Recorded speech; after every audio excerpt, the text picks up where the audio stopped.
nini ambacho kitaenda kujiri wakati vijana wa Taifa Stars wakijiandaa kuelekea huko nchini Morocco. Lakini mbali na hapo tutaenda kuangalia kuhusiana na timu 16 ambazo hatua 16 bora ya CRDB Bank Federation Cup, moja kati ya mashindano makubwa ambayo yanatupatia mwakilishi wa kwenda kushiriki katika mashindano ya CAF kwa maana kwa ngazi ya club kwenye kombe la shirikisho la CAF. Na tutaenda kuangalia kwa kina kuhusiana na timu ambazo zimefuzu hatua 16 bora na zile ambazo hazijacheza michezo yao kuelekea kwenye hatua hiyo.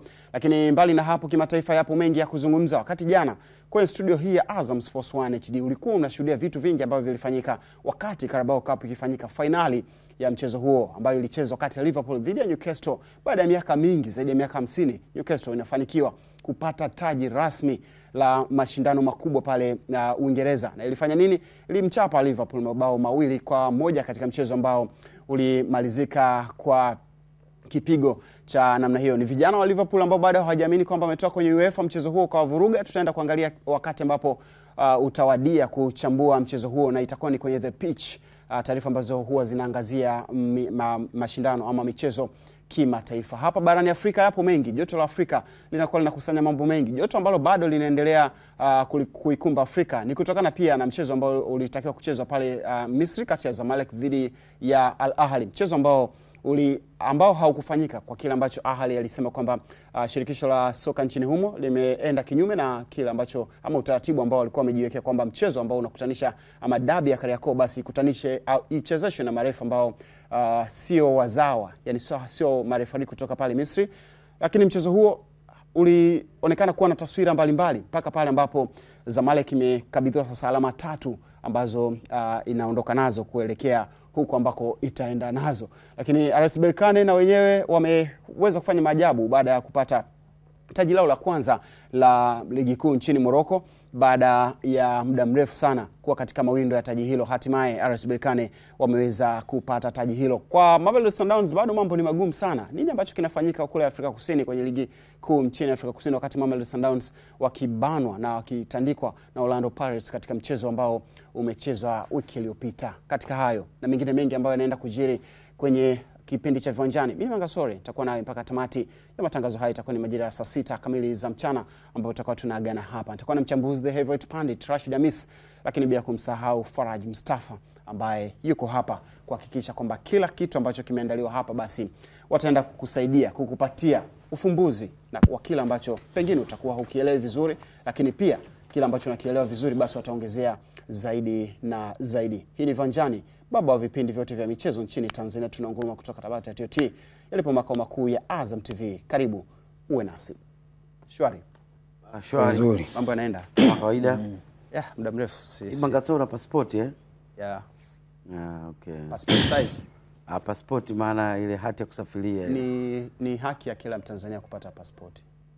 Yaani ni haki ya kila Mtanzania kupata passport. Wewe Steve mumpe passport. Uwe unataka kusafiri au hutaki kusafiri, yani kuwa nayo kukaa nayo ni haki yako. Sasa mbona masharti yake ni mengi kama ni haki ya kupata passport? Ni moja kati ya document muhimu sana ya taifa lolote lile. Kwa hiyo moja kati ya vitu hivyo hauwezi ukapewa kirahisi. Kwa hiyo hata kwenye ufuatiliaji wake lazima wajaribu kuuliza, je, wana uhakika huyu mtu ambaye wanampatia mtu sahihi, Mtanzania kweli? Mtanzania kweli? Kwa maana kama huna utanzania wako unakuwa hujakamilika hapo. Unaweza kuwa Mtanzania na usipate. Mamlaka si ndio anakupatia. Mamlaka ndio anaamua kukupatia. Maana mamlaka hajakupatia maana sio Mtanzania. Na unaweza kukaa nayo wakaiomba, tunaiomba hiyo passport na wakakaa nayo. Kwa hiyo kwa sababu unakuwa chini ya mamlaka. Yani ile ni document ambayo ipo chini bado ya kwao, sio mali yako. Ndio maana tikipotea inabidi utoe taarifa, bana nimepoteza. Sio kama utakavyopoteza kiatu chako tuseme acha kiende. Na siku expire unaipeleka, bana hii hapa expire, imeisha muda wake, naombeni nyingine. Okay.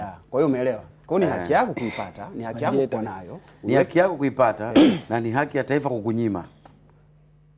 Kama hawatojiridhisha. Au kama wataona kuna baadhi ya vitu ambavyo umevitenda kinyume ulipokuwa na hiyo passport. Okay. Unataka kufanya nini? Unataka kufanya nini? Nimeuliza. Wewe ni miongoni mwa wale ambao wamenyimwa? Hapana. Unayo? Nayo. Unajua ile ya makaratasi. Unajua weekend hii hapo kwenye swala la passport. Mmoja kati ya watu ambao walikuja kubadilisha utaratibu wa passport hapa nchini Tanzania alikuwa ni hayati Dr. John Pombe Magufuli ambaye leo tunaadhimisha ama nikumbukizi ya miaka 4 tangu fariki dunia Machi 17 mwaka 2021. Alikuja kuondoa hizi passport za makaratasi, hizi za kawaida za zamani, na kuja kutupatia passport za kielektroniki ambazo dunia nzima ilikuwa tayari imekwisha hamia huko. Wewe ya kwanza ulipata ipi? Ya kwanza au ya pili? Wewe hapo. Sasa mimi ya kwangu nimeipata wakati wa utawala wake. Kwa maana kupata ile elektroniki ile yenyewe. Ile yenyewe. Ile nyingine haikuwa yenyewe. Ile nyingine haikuwa yenyewe. Sikuwahi kuimiliki, au sijui kama ilikuwa yenyewe. Lakini watu akisema makasoro juu na rekodi. Wewe ndo mkulia wa kwanza kuishuhudia Taifa Stars inafuzu AFCON. Kivipi? Kivipi? Hamna mkulia ambaye kashuhudia Taifa Stars ikifuzu AFCON. Hapana. Sasa wewe umerudi kwenye kutoka Msoma mpaka Algeria. Wewe umerudi kwenye ukabila. Sio ukabila. Sasa kwani wakulia sio Tanzania? Ni wa Tanzania ndio. Haya basi sisi watu wa Kigoma au unasema sawa. Sasa leo ni tarehe 17 Machi. Mustafa na Rashid, mnakumbuka tarehe kama leo miaka 4 iliyopita taifa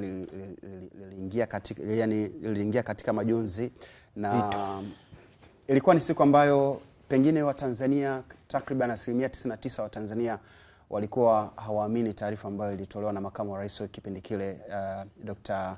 Samia Suluhu Hassan kuhusiana na msiba wa aliyekuwa rais wa awamu ya 5 Dr. John Pombe Magufuli. Ni moja kati ya taarifa ambayo binafsi mimi nilipata asubuhi wakati najiandaa kuingia kazini.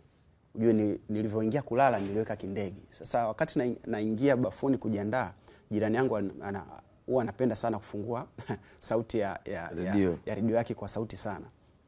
Mtu ananilipa, unajua. Sasa wakati naingia kujiandaa bafuni, wakati naoga nikasikia sauti ya makamu wa rais wakati huo, Dr. Samia Suluhu Hassan. Maneno mengi alizungumza, lakini akisema kwamba tumempoteza yani neno sikusikia yote, lakini kwa sababu tumempoteza kasikia hii ni sauti ya makamu wa rais. Na makamu wa rais akizungumza kwa hali hii, inawezekana kuna kitu kikubwa ambacho kimetokea. Nikatoka bafuni, nikaenda nikachukua simu yangu, nikatoa kindege, nikaingia, nikakuta taarifa ya namna hiyo. Ilinishtua sana. Siku yangu ilianza vibaya mno. Msiba hujawahi kuwa na furaha, au sio? Moja kati ya vitu ambavyo vinamfanya binadamu asiweze kucheka. Msiba ni moja kati ya matukio ambayo yanakufanya wewe upoteze furaha. Na kwenye dini ya Kiislamu nakwambia, ukiona mtu anafurahi msibani, huyo atakuwa na matatizo ya akili. Sababu sio kitu ambacho kinafurahisha. Kwa Mbeya wakati taarifa ya msiba. Taarifa ya msiba Mbeya? Of course isikuwepo Dar. Ila sikumbuki ilikuwa Mbeya. Ilikuwa Mbeya. Tena mlienda kwenye mechi za ligi kuu baada ya msiba ule, michezo yote ikasimamishwa, ikabidi mrejee. Mbeya. Sasa kwa nini mimi nakumbuka afu wewe ukumbuke? Mimi nasafiri sana. Unatumia vinywaji vingi. Hapana, mimi napoteza kumbukumbu. Nasafiri sana ngaka. Faraji Mustafa, ni moja kati ya pia matukio ambayo yanakumbukwa kwa wanamichezo, jinsi ambavyo pia hayati Dr. John Pombe Magufuli alikuwa ni moja kati ya wanamichezo ambao walikuwa karibu sana na shughuli nzima za michezo. Sahihi kabisa, na nakumbuka moments tofauti ambazo alijaribu kushiriki moja kwa moja kwenda uwanja wa Taifa kushuhudia baadhi ya mechi. Kuna mechi moja ya Yanga na Simba. Yanga na Simba. Kuna mechi moja Kagera na Simba alikuwepo. Huko anakosa penalti. Simba kapasuka ile. Yes, 1-0. Kwa hiyo ni kiongozi ambaye alikuwa anajaribu kugusa kila eneo. Ukiangalia kwenye eneo la michezo, mechi ya Simba na Yanga utakumbuka utambulisho wa ile jezi ambayo iliweza kutengenezwa huko nusu Simba, nusu Yanga. Maana yake yeye yupo pande zote. Kwa hiyo ni kiongozi ambaye kweli alikuwa ni shabiki wa timu gani? Sasa ni ngumu sana kujua direct kwamba alikuwa ni upande upi, lakini naamini unapokuwa kiongozi wa juu zaidi Lakini mbona kuna wengine ambao tayari tu naenda hapo specifically unaweza ukajaribu kuna mtu anaweza akawa wazi. Lakini kuna mtu ambaye anaweza akawa 400 Dr. Yes, yeye inajulikana. Yes. Kwa hiyo kwake alichokifanya mimi nafikiri ilikuwa ni sahihi zaidi na aliweza kuonyesha kwamba lakini wewe ulikuwa unamuona. Mtazamo. Kwa sasa perception ya reflect reality 100%. Yaani inaweza unamuona Yanga. Yanga. Viongozi wengi unajua. Unajua viongozi wachache sana ni Simba Sports Club. Wakiongozwa na Majaliwa. Utafiti wako sio rasmi. Of course sio rasmi. Utafiti wako sio rasmi. Mimi viongozi wa Simba unawajua, alikuwa Makamba, alikuwa waziri mkuu Majaliwa, Kassim Majaliwa. Alikuwepo Dr. nani ule? Kibwangala. Yani hao. Tutazame kile ambacho kinajiri wakati huu. Tunaenda kutazama yale ambayo yanazungumzwa, na kwa sasa hivi tunaanza taarifa zetu za hapa nchini Tanzania, na hii kwenye soka letu.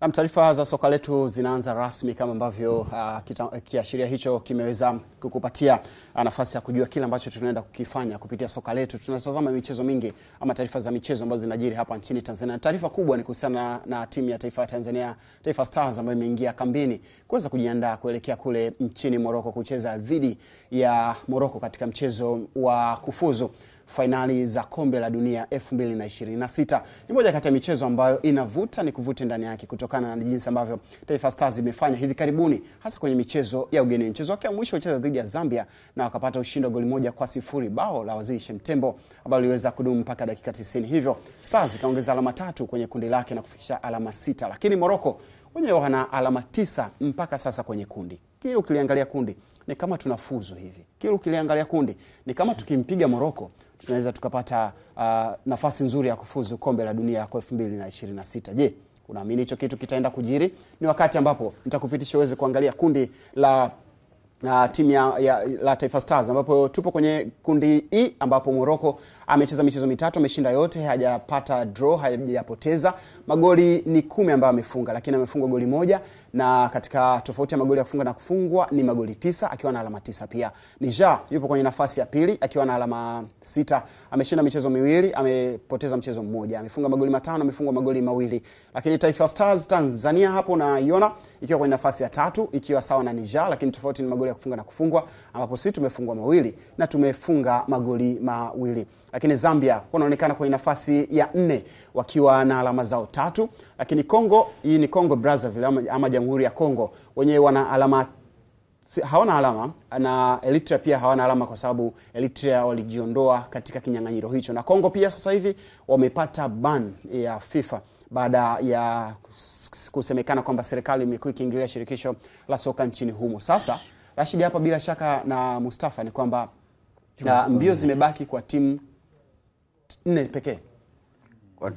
Kwa timu 4, na bahati nzuri Congo Brazzaville wana alama 0. Kwa hawajaathiri kwa kiwango kikubwa msimamo. Hawajatupunguzia chochote kwa msimamo. Maana yake kama ile ban itaweza kufanya kazi, kitachofanyika ni kupunguza idadi ya magoli kwa waliocheza nao. Kwamba ndio tukupunguzia alama ile tutapunguza magoli uliopata dhidi ya Kongo. Kama Morocco ana 9, Niger ana 5, na kama ulipata 1 magoli kama ulipata 1 kama ulipata 1 wanakutolea, tunabaki na 0. Kwa hiyo unajua ukiwa na 0 ni nzuri zaidi kuliko na -1 kwenye football.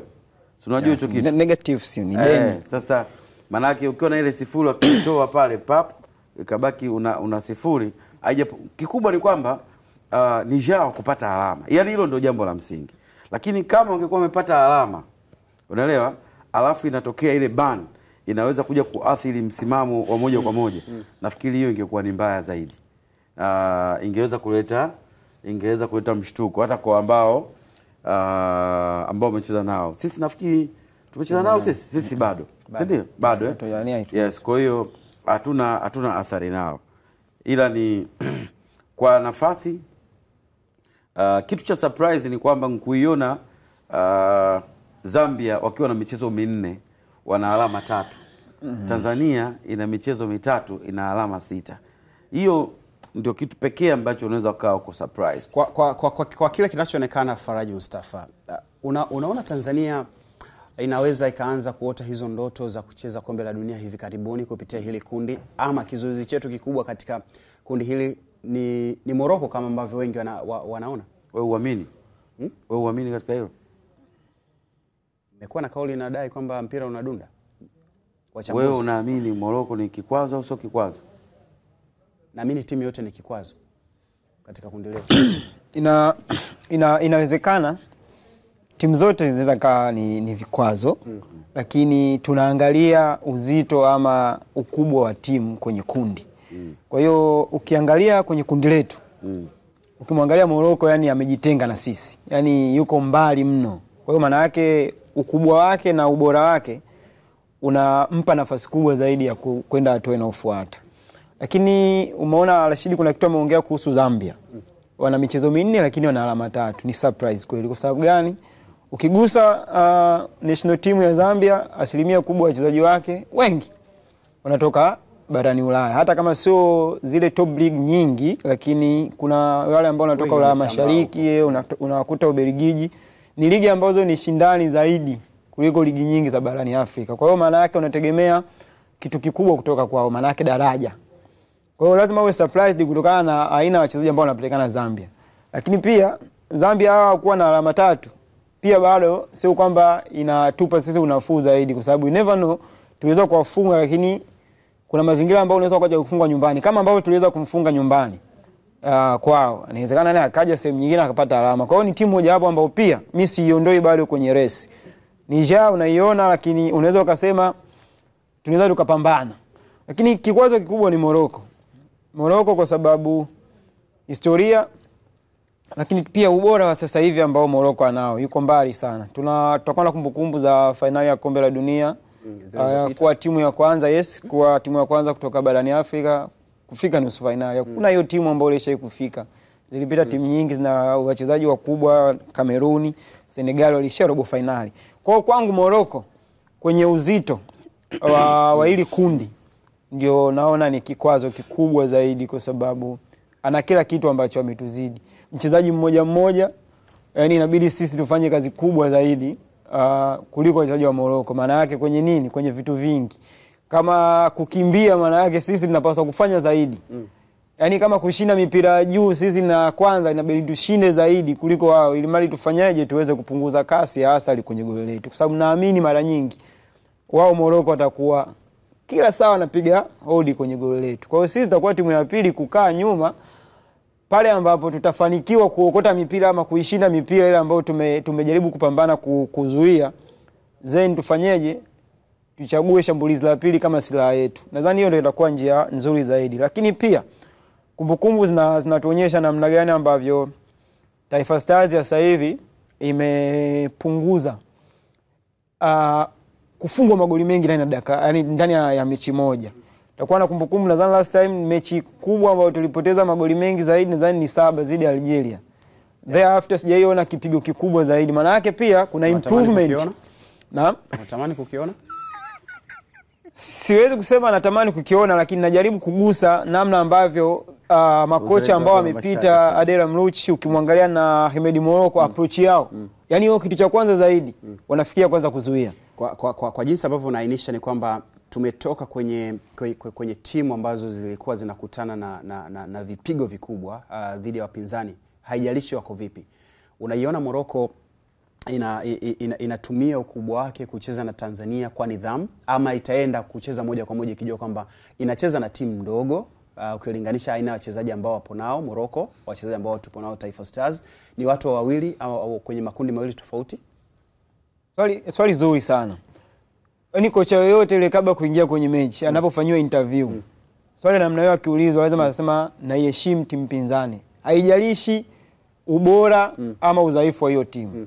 Hiyo ni moja ya silaha kwenye zile factor of performance, kwa sababu unaongelea kitu kinaitwa tactical discipline, nidhamu ya kimchezo, kwamba namna gani unamheshimu mpinzani, awe bora sana au umemzidi, yani kwamba wewe unajua kabisa ni bora zaidi yake, lakini lazima utamheshimu. Ukimheshimu maana yake ni tahadhari moja hapo. Maana yake utafanya vile vitu ambavyo wewe unapaswa kufanya ili kuweza kupata matokeo. Ukija kwenye mtazamo tofauti na hivyo, maana yake ukimuunderestimate, overconfidence wakati mwingine inaweza kukuweka sehemu ambayo sio sahihi. Maana yake unaweza ukawa surprised na timu ambayo ni dhaifu. Sawa. Rashid, hivi karibuni pale Morocco walipata surprise moja kubwa sana kupitia ligi ya mabingwa barani Afrika. Wakati Wydad ikicheza dhidi ya Jwaneng Galaxy kwenye uwanja wa Mohamed wa 5. Moja kati ya tukio kubwa ambalo lilijiri ni Jwaneng kupata ushindi pale Morocco. Kitu gani ambacho nakiona kipo cha kipekee kwa kocha Hemedi Suleiman Morocco, kwa kocha mwenzake Jamhuri Kiolo Julio na benchi lote la ufundi la Taifa Stars, Mgunda, Amri Kiemba, wote ambao wanatengeneza benchi la Taifa Stars na wachezaji wa Taifa Stars? Kitu gani cha kipekee ambacho unaamini yanaweza kutokea tukatengeneza historia kama ambavyo Jwaneng Galaxy walitoka kule na alama 3 kwenye ligi ya mabingwa barani Afrika dhidi ya Wydad, mchezo ambao wengi waliamini kwamba Jwaneng Galaxy angeweza kupoteza tena kwa kipigo cha magoli mengi? Ndo football ilivyo, lakini mimi huwa napenda sana kukaa karibu na ukweli kuliko mitazamo, unaelewa? Tanzania inaweza attempt ku qualify World Cup, lakini inaweza attempt safari hii au safari zijazo. Safari hii lakini haiwezi kufuzu kombe la dunia moja kwa moja kama mshindi namba 1 wa kwenye group.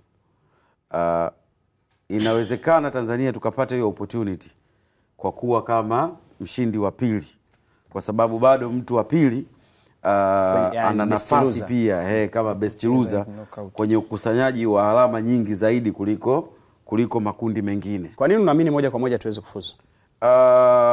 To be honest, ni ngumu, kwa sababu unajua mimi katika makombe ambayo huwa nayaheshimu sana ni kombe la dunia.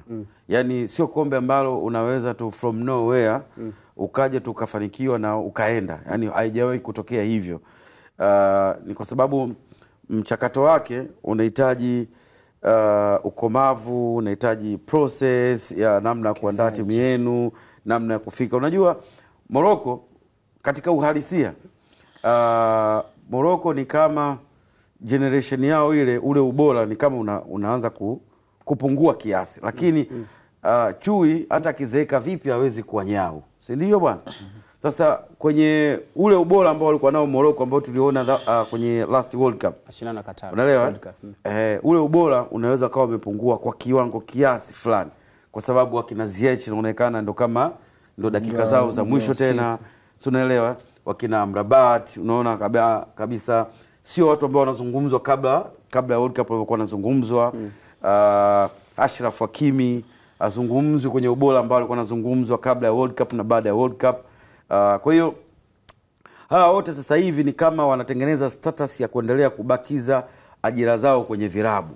Na Morocco ni moja kati ya mataifa machache barani Afrika ambayo wamebahatika kutengeneza generation kwa generation kupokea. Lakini kikubwa ni kwamba usisahau hili. Hii ni Afrika. Na Afrika tunapokutana wenyewe wa Afrika huwa kuna namna, huwa tuna match. Na ndio maana leo hii unamuona Zambia na michezo 4 na alama 3.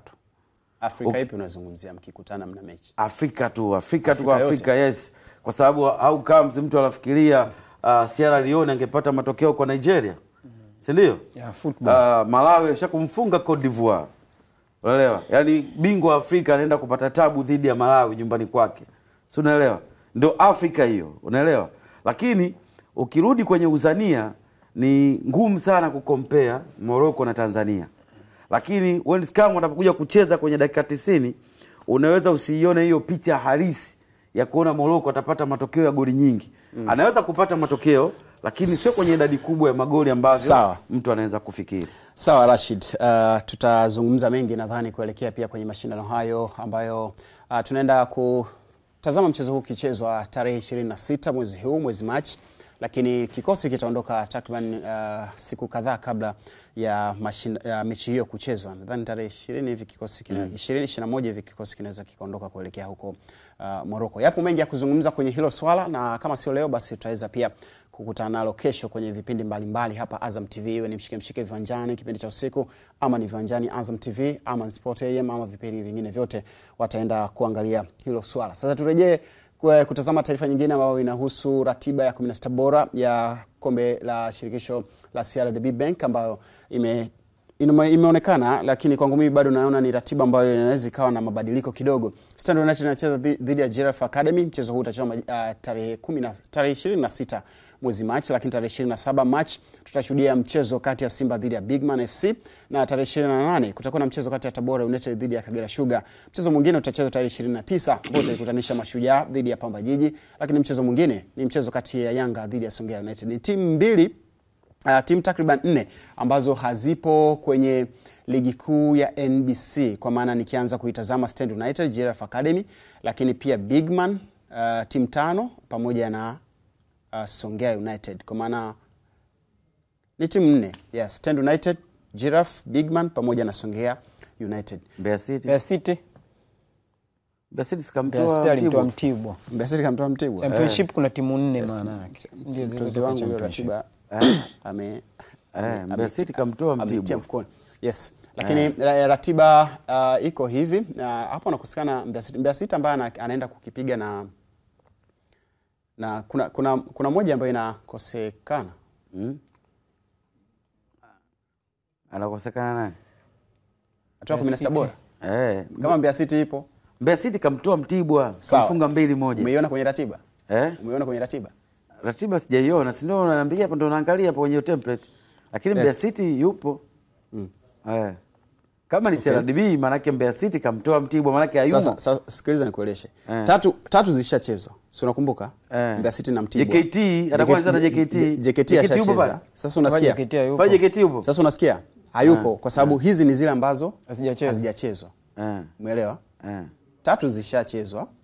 Na hizi ambazo nimekusomea ama hizo unazoziona hazijachezwa.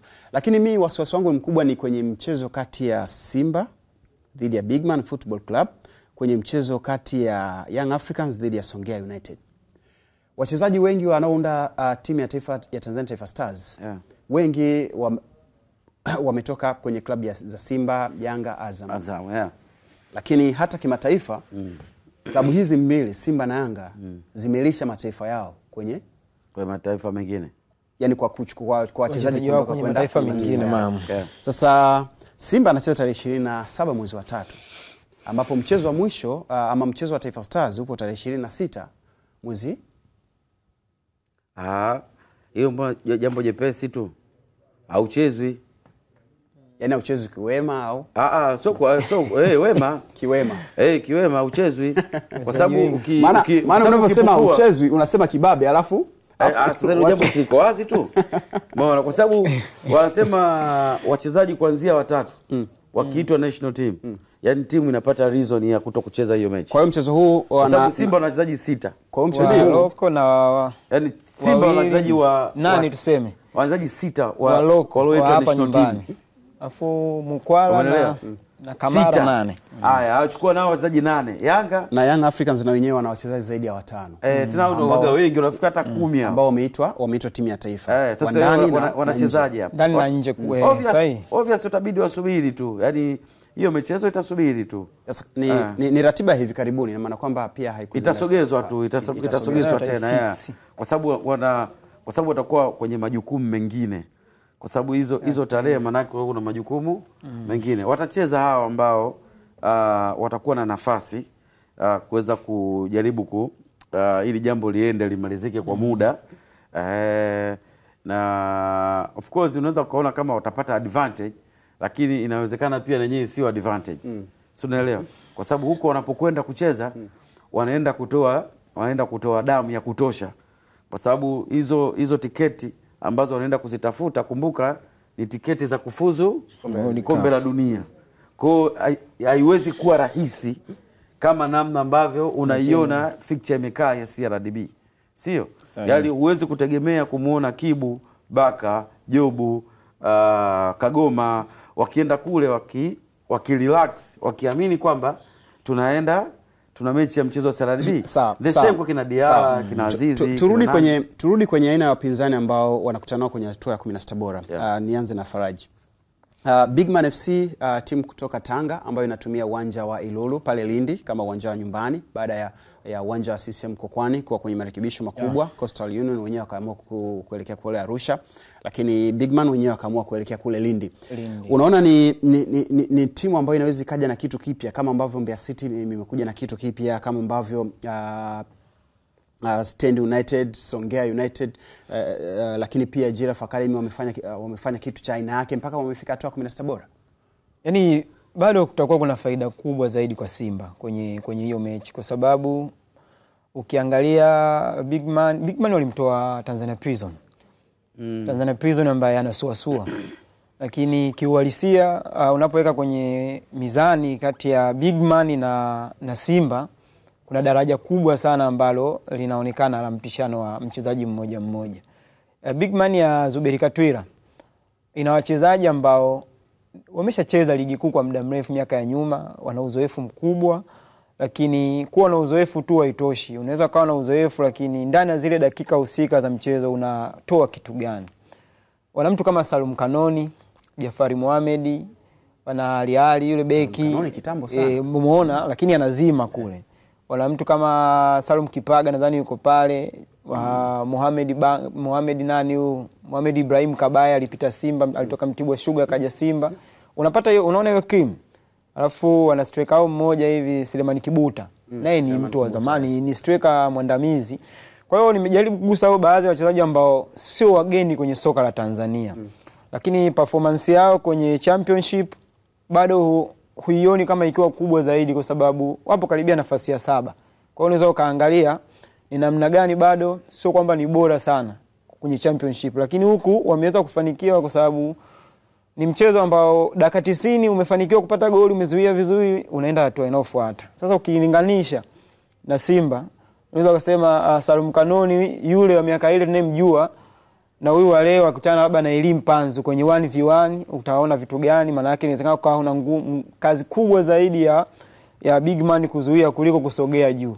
Kwa hiyo naona bado hizi timu kubwa especially Simba na Yanga kuendelea kunufaika na aina wapinzani kwenye hatua hii ambao tunaenda kuiona mbele, kwa sababu ya mpishano mkubwa wa viwango vya wachezaji, lakini pia tukiongelea kwenye uhalisia kwamba unawezekana ukawa na quality ya kutosha, lakini ndani ya hizo dakika ile timu ambayo ilikuwa labda inaonekana ya pili uwanjani ikawa ya kwanza kwenye matendo, wakati timu ina mpira, wakati timu haina mpira. Songea United ya Songea inacheza dhidi ya Yanga kwenye mchezo wa Meja Mingange. Yes, kwenye hatua ya 16 bora.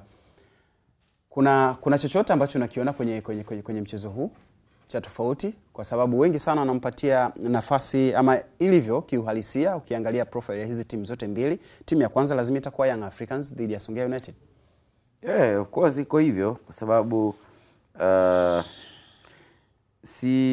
sioni Songea ikifanikiwa dhidi ya Young Africans kutokana na rekodi ya Young Africans pia kwenye kombe la FA, kwa sababu rekodi sisi zinazungumza bana. Mabingwa mara 4. Mabingwa mara 4 na toka msimu 2021-22. Wow. Young Africans hajapoteza mchezo mpaka leo hii tunavyozungumza. So utaona Songea ili akaibiti hiyo records inabidi afanye kazi mara 2 zaidi. Lakini kufanya kazi mara 2 zaidi sometimes Mangasole inategemeana na daraja lenu. So unanielewa? Inawezekana katika hatua zako 10 mimi ndo hatua zangu 2. Unanielewa? Sasa kitu pekee naamini Meja Mingange ni kocha mzoefu, anajua ligi kuu, lakini bahati mbaya sehemu pekee ambayo waliwahi kufundisha wachezaji wa daraja la juu ni Azam FC. Sio? Na Azam FC wakati yeye yupo haikuwa na tumaini kubwa la kubatwa kwenye ubingwa. Sio? Kwa hiyo ilikuwa ni timu ambayo inaendelea kujipambanua kwamba sisi ni timu kubwa. Sasa kwenye huo muktadha unakutana na timu ambayo aim yake ya kwanza ni kuwa bingwa hilo kombe. Aim yake ya pili ni kucheza hiyo finali. Sio, unaelewa? Au sisi hatuna, lakini finali lazima tucheze. Sio, unaelewa? Lakini sisi aim yetu ya kwanza ni kuwa na ili kombe kuendelea kulibakisha. Sasa mwalimu yoyote katika hali ya kawaida huwezi wewe ukawa timu ya kwanza kwenye hiyo mechi. Walimu wa madaraja chini, wachezaji wa madaraja ya chini huwa wanafurahia kucheza michezo hii. Wachezaji huwa wanafurahia kucheza michezo hii kwa sababu kwanza wanaamini numbers ya viewers watakuwa wanawafuatilia kwa kiwango kikubwa. Inawezekana tusimuone daraja la Yanga, lakini tukasema yes, huyu ana kitu, anaweza kuwa akafaa kwenye daraja la timu fulani. Sio, unaelewa? Yaani unaenda kubato na quality ambayo sisi tunaamini hii ndio top team katika nchi. Sio? Kwa maana yake vyovyote ambavyo wewe utaweza kufanya kilichokuwa bora. Na ndio maana nasemaga hizi mechi huwa ni mechi ambazo wachezaji kabla ya maelekezo wanajielekeza wenyewe nini cha kufanya. Sio, unaelewa? Sawa. Tutazame kile ambacho kimejiri kwenye mashindano hayo kwa maana ya timu jinsi ambavyo zimeweza kuchukua ubingwa. Nani ambaye amechukua ubingwa mara nyingi sana, lakini tuanze kwa mwaka 2015-16 ambapo mara ya kwanza Young Africans wanabeba ubingwa huo, lakini 2016-17 Simba ikichukua ubingwa huo kwa huo mwaka. 2017-18 Mtibwa Sugar iliweza na yenyewe kubeba ubingwa wa kombe la shirikisho la CRDB Bank Federation Cup, lakini Azam na wenyewe 2018-19 wakaweza kuchukua ubingwa wa kombe hilo, lakini Simba 2019-20 wakachukua ubingwa. 2020-21 wakabeba ubingwa, lakini kuanzia 2021-22 Young Africans ikabeba. 22-23 Young Africans kabeba tena, lakini 23-24 ni Young Africans ambao wamebeba kombe hilo, kama ambavyo takwimu zetu zinaainisha hapo kwenye hilo jedwali, ambapo juu kabisa unaangalia mabingwa wa kombe la CRDB tangu 2015 mpaka 2015-16 ambapo rasmi kombe hilo lilianza kutimua vumbi. Unaweza ukaona Yanga jinsi ambavyo wamekuwa na rekodi bora baada ya kupata taji hilo takriban mara 4, 2022, 23, 23, 24, 21, 22, lakini juu kule 2016-17. Bado ni taji ambalo Yanga wanaendelea kuhitaji kutengeneza rekodi ya umbali mrefu kati ya wapinzani wake, ama kati ya mpinzani wake ambaye ni Simba Faraji ikionekana. Lakini ni taji pia ambalo sidhani kama Simba anaweza kafurahia kuweza kuona mpinzani ama hasimu wake Young Africans akiwa anatengeneza rekodi ya mataji mengi kuyabeba kwenye kombe hilo. Inaleta mvuto kwenye mashindano haya ya CRDB Bank Federation Cup. Inaleta mvuto. Inaleta mvuto na kuonyesha namna gani ambavyo wakati mwingine uwekezaji hauwezi ukakinzana na uhalisia. Nikiwa na maana umeona Yanga amedominate miaka mitatu. Angalia uwekezaji wake na timu shiriki nyingine.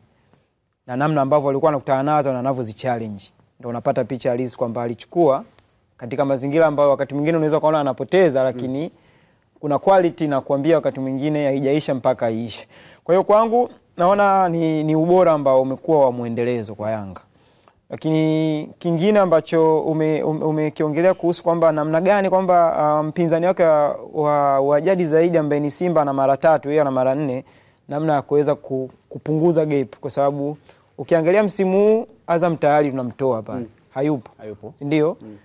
Kwa hiyo ndio zile timu 3 ambazo unaweza kusema asipokuepo huyu unaweza kaanza kusema huyu anafika finali kutokana na aina ya wachezaji ambao wanapatikana kwenye hizo timu. Kwa timu zilizobaki Faraji, nani ambao unahisi kwamba anaweza akawa kizuizi kati ya hizi timu mbili, Simba na Young Africans, ambao moja kwa moja msimu unaanza tunajua kwamba lengo la kwanza ni kucheza finali, lengo la pili ni kuchukua ubingwa wa kombe lenyewe?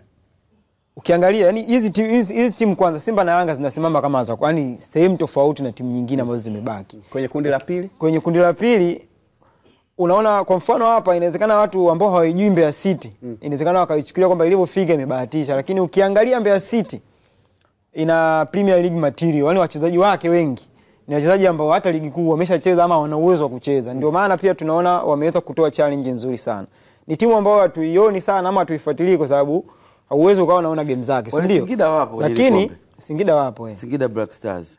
Kwa hiyo timu ambazo ukiangalia hiyo kama hiyo ya championship ambayo haifuatilii sana, lakini na baadhi ya wachezaji ambao tayari wamecheza mpira wa Tanzania. Ukija hapa unaona Rashid ameongea kuhusu Singida, namna ambavyo inajielezea. Yaani hahitaji maelezo marefu sana kwamba kuanza kumchambua mchezaji mmoja mmoja. Kwa hiyo pia ni uwekezaji ambao moja kwa moja unaweza kusema endapo kabla ya kufika finali hizi timu mbili zikakutana na labda na Singida, tutegemee kitu ambacho utaona kabisa kwamba ushindani wa juu. Lakini kwenye kucheza hizi mechi Simba na Yanga wanajua zaidi, ama tuseme uzoefu wao kucheza mechi za mtoano upo mbali zaidi ya timu nyingi. Hiyo ni kama added advantage ukiachana na quality. Yaani unaweza kuwa na quality lakini namna gani una approach mchezo kutokana na umuhimu wa mchezo husika. Kwa Rashid umezungumza kuhusu Singida. Wanaweza kuwa sehemu ya challenge hizi timu mbili. Kumchallenge nani? Kumchallenge Simba au kumchallenge Yanga. Kwa sababu unajua mbali na jina la Singida Black Stars. Lakini yani wakitaka kuchallenge wanaweza. Quality ya wachezaji wa Singida Black Stars wanaweza kuchallenge hizi timu zote. Wakitaka, wakiwa serious wanaweza kuchallenge 100%. Wasipotaka inakuwa as usual. Kama namna ambavyo umeona kwenye ligi walianza, lakini mwisho wa siku safari imekuwa kama imewashinda, imekuwa ngumu. Consistency ile imepungua. Sometimes na fan base pia. Unajua hizi timu eti wakitaka kwa challenge. Wakitaka wanaweza kwa challenge. Unajua kuna uwezo na kutaka. Uwezo wanao. Umeona? Nani anakuforce? Unajua Simba na Yanga, ngoja nikwambie. Mashabiki. Simba na Yanga kwanza wanafanya vizuri. Unajua kuna muda kwangu mimi msimu wa mwaka jana katika timu ambayo haikuwa bora kabisa kwenye hizi timu kubwa walikuwa ni Simba Sports Club. Na kama timu zetu zingekuwa na nusu ya timu za ligi kuu zingekuwa na mashabiki ambao wana uwezo kutoa misukumo wakahimiza kwenye namna ambavyo wanahimiza Simba na Yanga. Simba mwaka jana alistahili kumaliza hata nafasi ya 6. Nafasi ya 6? Alistahili kumaliza huko. Mbele ya nani sasa? Mbele ya wote. Lakini sasa hiyo misukumo haipo. Au watano ambao wangekuwa juu ya Simba ni yani anachokiongea Rashid. Yani mwaka jana wao hawakuwa katika form. Lakini hizi timu zingine hazina misukumo za mashabiki kutaka matokeo. Unaamini mashabiki wanaweza kuwa na msukumo lakini kwenye timu haoni hiyo timu ya kuitolea msukumo? Hapana. Shida yetu sisi bado shida yetu sisi kubwa bado tunapenda tuchukulie ile Ken Gold ambayo ilianza mzunguko wa kwanza, ile nusu msimu ule wa kwanza, yani mzunguko wa kwanza. Ken Gold ilikuwa na alama ngapi? 6 katika mechi 12. Katika mechi 15 ambazo zilichezwa 16. Katika mechi 16 ambazo zilichezwa na alama 6. 6.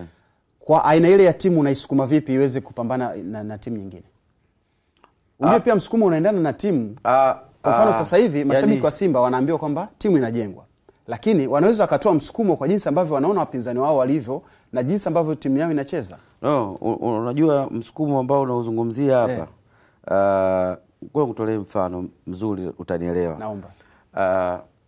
Mudathir wa Azam na Mudathir wa Young Africans yupi bora? Hilo linajulikana wazi. Yupi bora?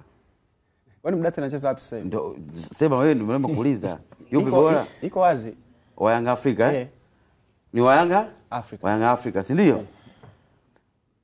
Kwa nini amekuwa bora akiwa Young Africans? Na kwa nini huu bora kuonyesha akiwa na Azam? Unataka kuniambia msukumo? Yaani mashabiki Azam kilichomfanya Mudathir ajipush mara 2 kuwepo pale ni timu anaochezea, kwa sababu mashabiki wake wa timu anaochezea kwanza hawapendi kufungwa. Wanataka kuona level ya ushindani na kwa juu. Lakini Azam ni kama uko msikitini tu. Na mimi nikutolee mfano. Pao Marijobe alikuwa wapi? Pao Marijobe Simba. Fred alikuwa wapi? Simba. Msukumo upo au? Nini kilichotokea? Msukumo upo au? Katika takwimu, ngoja nikwambie, katika takwimu kama kuna mshambuliaji atakiwa kuwa na takwimu bora na kuheshimiwa, alikuwa ni ule Freddy. Freddy katoka kufunga magoli 14 katika ligi ya Zambia. Basi walikuwa sehemu yenye msukumo, hawakuwa kwenye msukumo. Ndio nataka kukwambia, alikuwa na magoli 14 kwenye ligi ya Zambia, akaja Tanzania akafunga magoli 6, si ndio? Ya ligi. 6 jumlisha 14 magoli mangapi? 20. Magoli 20. Lakini mashabiki wa Simba walimuona hatoshi. Kwa sababu gani? Waliamini timu yao inatengeneza nafasi nyingi kuliko nafasi ambazo anafanyaje? Anafunga. Lakini leo hii angalia let's say wachukulie kama Singida Black Stars. Unamuona Soa yule? Mechi 6 goli 6. Upia ligi inaanza alikuwa na goli 7 top scorer. Lakini hakuna watu ambao wanawasukuma kuwafikisha mahali ambapo Rashid Hamisi kwa jinsi ambavyo tumetazama hilo, mchambuzi wa msukumo. Rashid Hamisi anajaribu kuniambia hapa kuhusiana na msukumo ambao mashabiki wanaweza wakautoa kwa wachezaji ili waweze kufanya vizuri. Lakini inategemea na mchezaji na mchezaji. Kuna wachezaji ambao hatu wapatie msukumo hawezi kusukumika.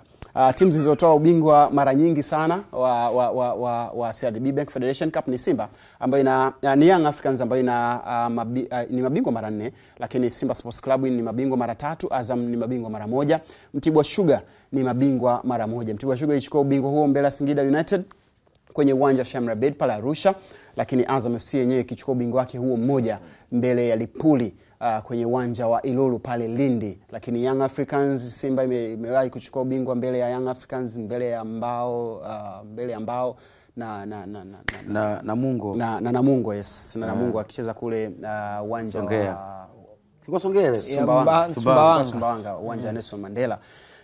Tunaweza tukaona kwa namna hiyo ambavyo mbio zimeanza kuwa ndefu kati ya Yanga na Simba. Kama endapo Yanga itachukua ubingwa msimu huu, basi itaanza kuhesabu mataji mengi maradufu zaidi ya mpinzani wake Simba Sports Club. Turudi kwenye hili la Mtibwa. Huyu Mtibwa ambaye amechukua ubingwa mara 1, inawezekana ilikuwa ni surprise mpaka anacheza finali dhidi ya Singida United.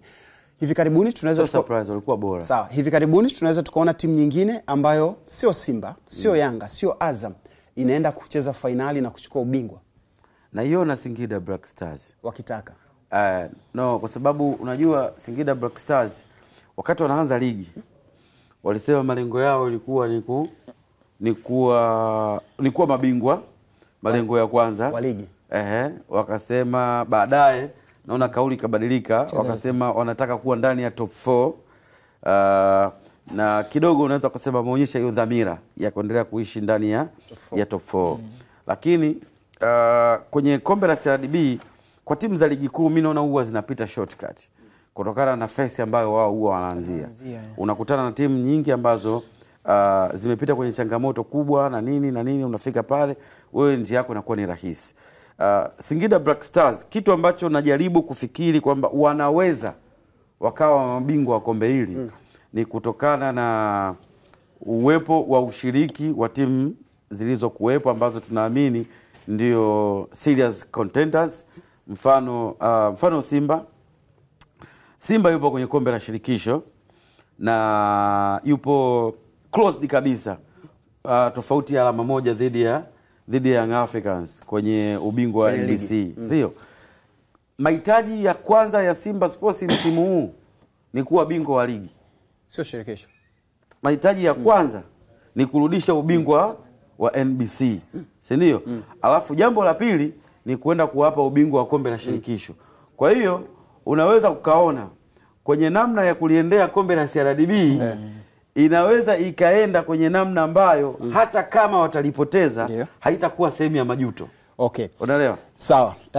Hilo la Singida Black Stars ambapo Rashid anasema pengine ikawa ni timu ama miongoni mwa timu ambazo zinaweza zikaleta upinzani mkubwa kwenye kombe la shirikisho la CRDB. Tukatazame taarifa nyingine ambayo inahusu klabu mbili ambazo pengine zimekuwa na muendelezo mbaya. Ni klabu ya Namungo lakini pia KMC Football Club. Jinsi ambavyo hali imeendelea kuwa ni ya vuta ni kuvute katika msimu wa ligi kuu. Lakini tuanze kwanza na Namungo, jinsi ambavyo mpaka sasa hivi hali yao si nzuri, wakiwa wapo kwenye nafasi ya 12, wamekusanya alama 23 katika mechi 23 ambazo wamecheza, lakini ushindi ambao wamepata ni ushindi katika michezo 6, sare wamepata katika michezo 5 na kupoteza michezo 12. Mabao ya kufunga ni mabao 16, mabao ya kufungwa ni 28, lakini tofauti ya magoli ya kufunga na kufungwa ni hasi 12 ambayo mpaka sasa hivi imejitengeneza. Lakini tuangalie mechi zao zenyewe ambazo zimesalia kwenye ligi kabla msimu haujapinduka na kuingia msimu 2025-26. Mechi ambazo wamecheza ni mechi ambazo zimebaki ni mechi 7, ambapo Namungo atacheza dhidi ya Pamba. Mchezo utakuwa ni kule jijini Mwanza. Kama uwanja utafunguliwa, basi kama hautofunguliwa itabidi waangalie uwanja mwingine wa kuchezea mchezo huu, lakini Pamba atakuwa nyumbani. Namungo dhidi ya KMC, mchezo utachezwa pale nyumbani. Namungo atakuwa nyumbani dhidi ya JKT, Namungo atakuwa Dar es Salaam. Namungo dhidi ya Mashujaa akiwa nyumbani kuwakaribisha Mashujaa. Dhidi ya Young Africans, Namungo atakuwa ugenini. Namungo dhidi ya Kagera, michezo miwili ya mwisho, lakini Namungo dhidi ya KenGold. Michezo hii ndio itakuwa inafunga ratiba ya ligi kuu ya Namungo kwa msimu 2024-25. Faraji Mustafa, Namungo ambao tulikuwa tuliiona ikija mpaka inacheza michuano ya kimataifa kombe la shirikisho kwa haraka jinsi ambavyo muda wetu pia unaendelea kututupa mkono. Unaiona Namungo ikiwa na uhai kwenye ligi kuu ya NBC 2025-26, ama tunaweza tukasema Namungo ilikuwa na wakati mzuri? Yaani kadiri muda unavyozidi kusogea ndio unaona namna ambavyo inazidi kuporomoka. Bahati mbaya sana kwa timu nyingi ambazo zilifanikiwa kumaliza katika top 4 na zikashiriki mashindano ya kombe la shirikisho. Baada ya msimu uliofuata hazikuwahi kuwa na performance nzuri zaidi. Walianza kulegalega. Yaani zote nikikutajia Biashara, KMC au wenyewe. Wale nani, kuna timu gani nyingine? KMC tumeitaja. Umeona hizo timu, yani sample hizo timu. Unaweza ukaangalia ni namna gani ambavyo waliweza kustruggle. Lakini kwa sasa hivi na Singida, yes. Ukiangalia sasa hivi Namungo namna ambavyo wanavyo mambo ambayo wanapitia, yani hatujazoea, kwa sababu Namungo ni moja ya timu ambazo zilikuwa zinafanya vizuri sana. Ukiangalia ni timu ambayo katika timu 3 ambazo zimefunga magoli machache, zilizofunga magoli machache Namungo ipo. Wana magoli 16 kufunga. Umeona? Kwa hiyo pia inakupa picha kwamba kuna vitu vingi sana vimepungua ndani ya kiwanja. Dirisha dogo liliwasaidia Namungo. Dirisha dogo ameingia mtu kama Najim, ameingia Saleh Karabaka, Daniel Amo, Deriki Mukombozi, alafu kuna beki wao mmoja naye Emmanuel Asante, kitu kama hicho. Kwa hiyo kuna baadhi ya maingizo ambayo moja kwa moja unaweza ukaona kabisa wameleta impact. Mtu kama Karabaka unaweza ukaangalia ni namna gani kuna kitu anaongeza upande wa pembeni, sana anatokea kushoto. Lakini bado eneo ambalo naona kabisa lina shida sana, linaitesa Namungo ni eneo la forward line. Mara nyingi Namungo anamtumia Pius Buswita kama namba 9. Ndio. Lakini kiasili Buswita sio namba 9. Lakini kuna wachezaji pale wa eneo hilo ambao wapo lakini hawachezi. Kwa maana yake unaweza kumwongelea mtu kama Medi Kagere. Yupo kwenye timu lakini hapati nafasi. Yeye ni pia namba 9. Unaona ni bora Buswita acheze force namba 9 kuliko namba 9. Ndio maana anakuja sasa, hilo eneo lina shida kwa sababu kama namba 9 wa asili yupo hachezi, alafu anakuja kucheza mtu mwingine kwenye position ambayo sio ya asili, maana yake mwalimu ameona yule mchezaji mwenye namba ya asili ubora wake haumvutii kwenye mahitaji ya timu. Kwa hiyo anatoka mchezaji, kwa mfano mimi ni fullback wa kushoto, kuna namba 6, mimi napelekwa namba 6, namba 6 wa asili akae benchi. Mimi natoka kushoto namba 3 nije cheza namba 6. Maana yake inamkumbusha yule mchezaji ambaye anacheza kwenye ile eneo la asili kwamba mimi sitoshelezi kwenye timu. Walibeba jina? Naam? Namungo walibeba jina? Pengine naweza nikasema hivyo kwa sababu hajaonyesha kitu kikubwa. Lakini kwenye historia tunaweza kumweka miongoni mwa wachezaji ambao nafasi 3 zote ana convert, lakini sio kwa wakati huu. Sio kwa wakati huu. Asante sana. Tutazame kwenye nafasi ya KMC. Wenye hali iko vipi kwenye michezo yao ya ligi kuu ya NBC, ambapo KMC wana Kinondoni hawa wamecheza michezo takriban 23, hapo kwenye nafasi ya 11, lakini alama ambazo wamezivuna ni alama 24. Wameshinda michezo 6, wamepoteza michezo 11, mabao ya kufunga ni 16 sana ambayo yameyafunga Namungo, lakini mabao ya kufungwa ni mabao 34. Tofauti ya magoli ya kufunga na kufungwa ni hasi 18. Mechi zilizobaki kwa KMC ni zifuatazo. KMC itakuwa nyumbani dhidi ya Tanzania Prisons mchezo utakaofuata, lakini wacheza dhidi ya Namungo. Wawili hawa watakutana pia kuweza kuulizana maswali ambayo kila mmoja itabidi ampe mwenzake majibu. KMC atacheza dhidi ya Simba kwenye mchezo mwingine ambao KMC itakuwa nyumbani lakini pia Simba naye atakuwa nyumbani hapo hapo, lakini kikanuni KMC ndio atakuwa nyumbani zaidi kwa sababu uwanja ni wako wake. Na KMC atacheza dhidi ya Dodoma Jiji, Tabora United atacheza dhidi ya KMC na mchezo huu utachezwa kule Tabora, lakini Mashujaa watakuwa wanacheza dhidi ya KMC, mchezo mwingine ambao KMC wataenda kucheza ugenini dhidi ya Pamba Jiji. Huu ndio utakuwa mchezo wa mwisho wa KMC kuweza kuangalia hatima yake kwenye ligi kuu ya NBC, hali itakuwa vipi. Rashid Hamisi, KMC ni miongoni mwa timu ambazo zikianza unasikia malengo yetu ni ubingwa, zikianza malengo yetu ni kuwa ndani ya top 4, zikianza malengo yetu ni kuchukua CRDB Bank Federation Cup, lakini kadri muda unavyozidi kwenda watafika hatua wataanza kama Ruvu Shooting. Mtuombee ilivyoanza Ruvu Shooting ndo alikuwa na Mtuombee, ujue ilianza na wasemaji wawili ambao walikuwa ni machachari sana, Tobias Kifaru na akakiri ni Mtuombee na Masaubwire. Unaona Mtuombee kwa KMC? Of course hiyo Tuombee nafikiri kwa KMC inahitajika. Kwa sababu zipo mechi ambazo mimi naziona wazi KMC atapoteza. Mechi dhidi ya Simba KMC atapoteza. Dhidi ya mechi Dodoma Jiji, Tabora. Mechi dhidi ya Namungo naona atapoteza. Dhidi ya Namungo. Mechi dhidi ya Pamba KMC atapoteza. Yaani hizo ni mechi ambazo mimi na uhakika hizo KMC anapoteza. Mechi dhidi ya Dodoma Jiji, mechi dhidi ya Tabora, kwa matumizi ya nyumbani Tabora amekuwa na matumizi mazuri ya nyumbani. Lakini Kali nafikiri atakuwa na kazi ya ziada. Mimi KMC kusema kweli nimekuwa niko very disappointed now. Kwa sababu ukiangalia wamefungwa magoli 34 na wamefunga magoli 16. Haya ni magoli mengi sana kwa timu ambayo inapaswa kuendelea kubaki kwenye ligi kuu. Okay. Sio, unanielewa? Magoli 34 manake yani ukitafuta uwiano wa mechi walizocheza na idadi ya magoli waliofunga, unaweza ukaona kwamba defense ina shida kubwa, lakini KMC ukiangalia kwenye defense hakuna shida kubwa ambayo unaweza kuisemea moja kwa moja kama namna ambavyo inaonekana kwenye takwimu. Sio, unanielewa?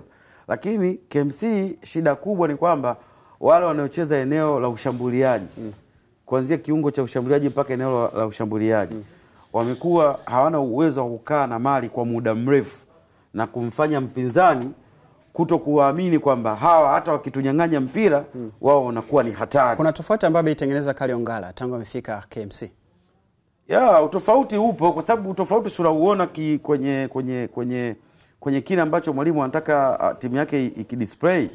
Lakini uwezo wa wachezaji waliokuepo unaona ni wana struggle kwa namna gani, namna ya kudisplay kile ambacho mwalimu anakitaka. Okay, na ndio shida kubwa ya KMC iliyokuwa. Sawa. Na hayo ndio yale tulikuwa tunaangalia kuhusiana na timu mbili ambazo tumeziainisha kati ya KMC, lakini pia tumeangalia Namungo hali yake iko vipi katika michezo yake ya ligi kuu. Ile ambayo imesalia na ile ambayo wamekwisha cheza, alama ambazo wamekusanya ni alama ngapi tumeweza kupata. Lakini nikujuze taarifa nyingine ambayo inahusu Singida Black Stars. Wapo kwenye hatua za mwisho kuweza kukamilisha uzinduzi wa uwanja wao mpya ambao umejengwa mjini Singida. Ni uwanja ambao utazinduliwa hivi karibuni kati ya mchezo wa kirafiki ambao utakutanisha Singida Black Stars dhidi ya Young Africans. Na hapa afisa habari wa klabu ya Singida Black Stars Hussein Masanza anazungumza kuhusiana na maandalizi ama taarifa hiyo.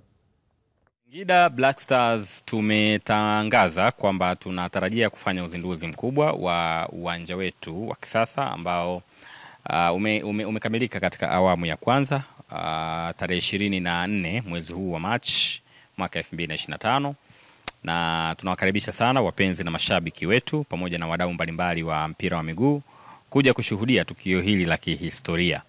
Tumetangaza tarehe 24 kwa sababu sasa hivi ligi ipo kwenye mapumziko, mashindano yote yapo kwenye mapumziko mafupi, na ni kipindi ambacho tuliona tunaweza tukafanya uzinduzi wa uwanja wetu huu ambao kwa muda mrefu wapenzi na mashabiki wa Singida Black Stars walikuwa na shauku ya kufahamu umefikia hatua gani baada ya siku za huko nyuma kutambulisha kwamba tuna uwanja ambao tunaujenga.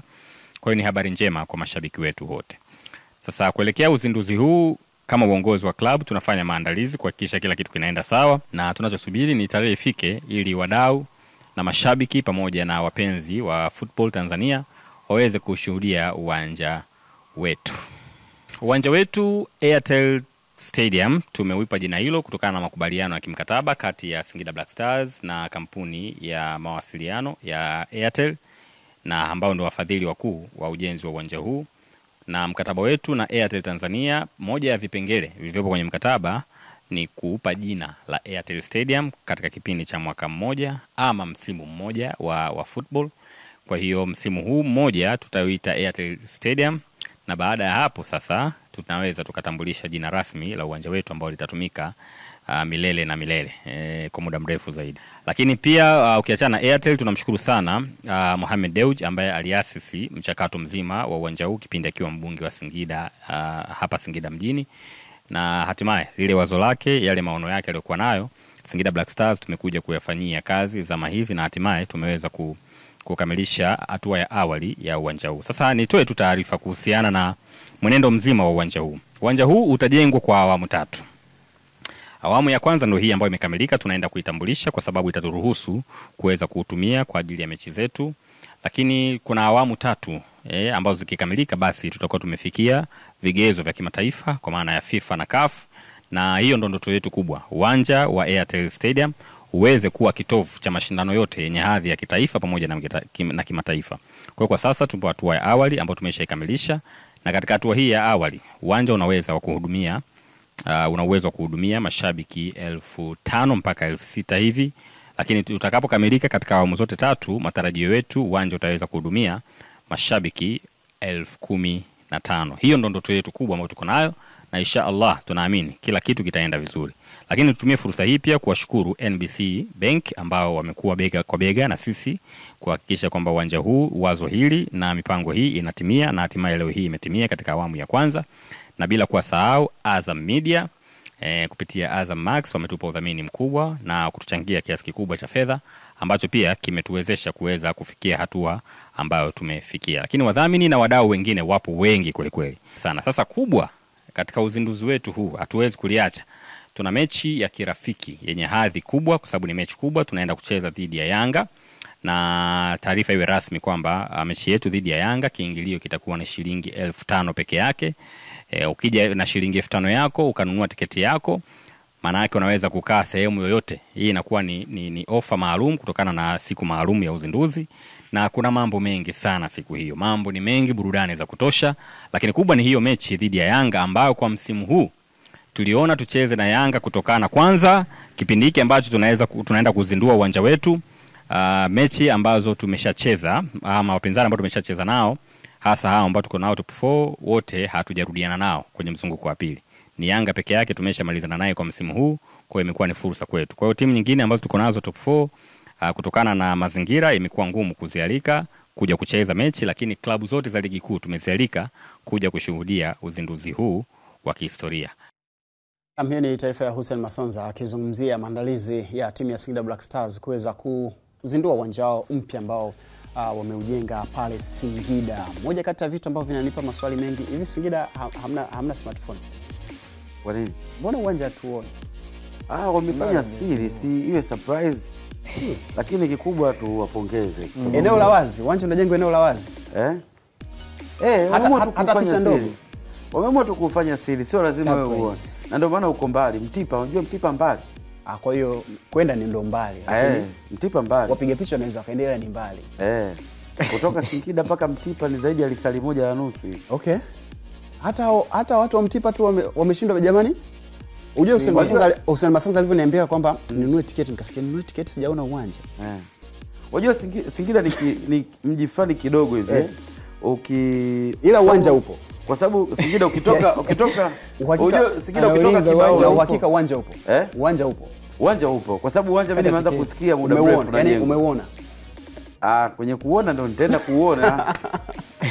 Uwanja upo bana, mtazamaji wa Azam TV. Nunua tiketi shilingi 5,000 kama ambavyo amezungumza Hussein Masanza. Kwa sasa hivi awamu ya kwanza uwanja huu unaweza ukaingiza watazamaji 5,000 mpaka 6,000, lakini awamu 3 zote zikamilika uwanja huu utakuwa na uwezo wa kuingiza watazamaji 15,000. Nikwambie tukirejea hapa kuna kitu kikubwa ambacho tunaenda kukizungumza wakati mwenzetu Timzo Karugi alifanya mazungumzo na Selemani Nyambui, moja kati ya wanariadha ambao wameweza kuipatia alama kubwa sana Tanzania kwenye riadha ya kimataifa ama kimataifa.